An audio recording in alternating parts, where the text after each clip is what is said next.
On est plusieurs locataires à être dans des difficultés économiques dues à la crise sanitaire. Il y en a pas mal qui arrivent plus, enfin qui peuvent plus travailler et qui ont du coup qui ont plus de revenus et qui peuvent pas payer leur loyer comme il faut chaque mois. Et du coup, on en a parlé entre nous il y a quelques jours et on a décidé de former un collectif solidaire pour nous entraider, pour voir comment on peut s'en sortir de cette situation dignement. On est environ 21 familles, donc ça fait plus ou moins 50 personnes.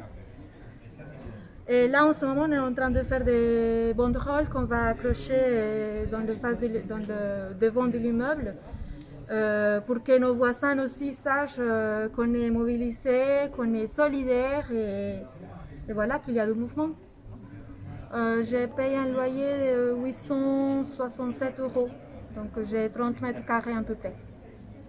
Mon salaire, je le reçois, heureusement, je peux continuer à travailler depuis la maison, donc je reçois mon salaire. Mais c'est mon mari qui travaille dans le bâtiment, qui travaille presque plus. Et je pense surtout à mes enfants et à leur nourrir. Donc ça, pour moi, passe avant tout. Je suis peintre de bâtiment. Donc voilà, tout est arrêté. Voilà. Non, ce mois-là, non, on a payé, voilà, on a payé jusqu'à mars. Avril, on n'a pas payé. Et après, je ne sais pas après comment va se passer parce que là, le déconfinement, ça va être que le 11 mai. Donc après, reprendre et tout ça.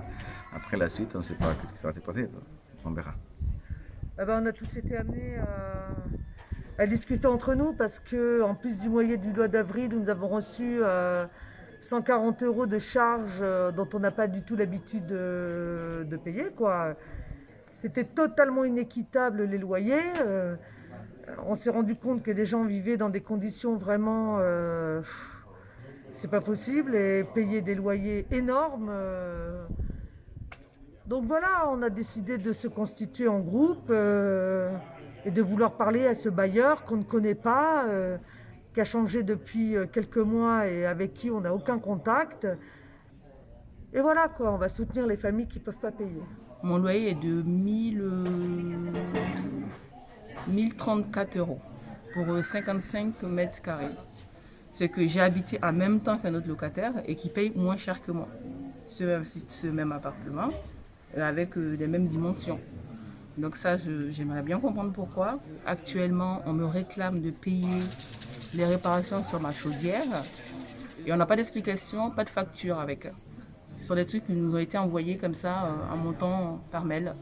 Il faut régler, mais il faut régler. Qu'est-ce qu'il faut régler?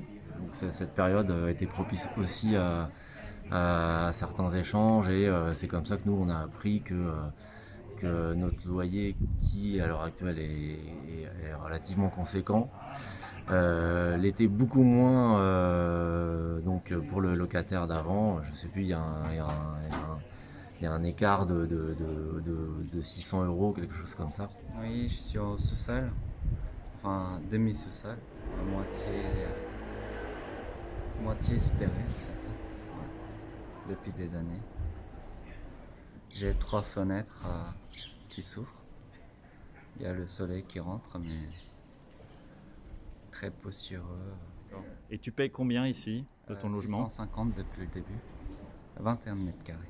Représente combien par rapport à tes revenus? La moitié. En tout cas, pour le mois de mai, on arrête tous de payer nos loyers.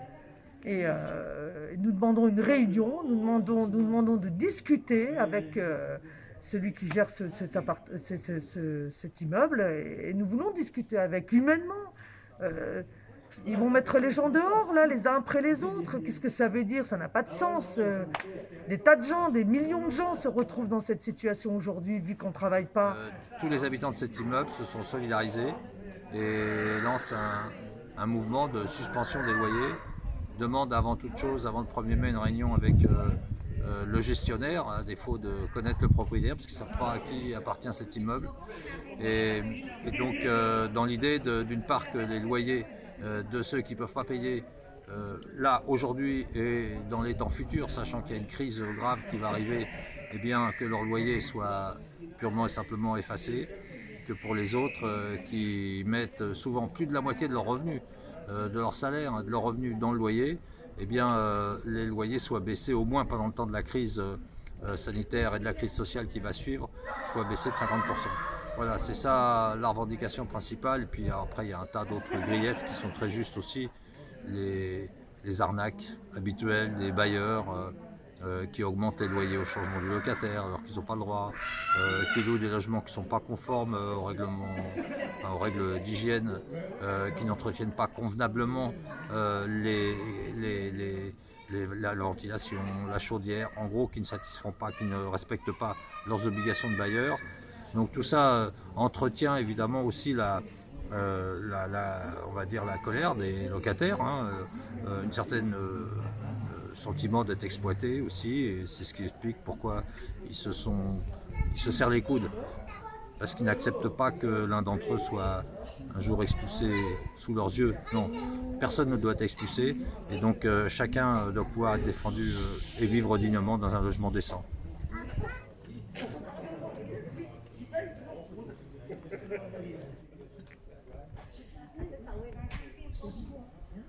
Yeah.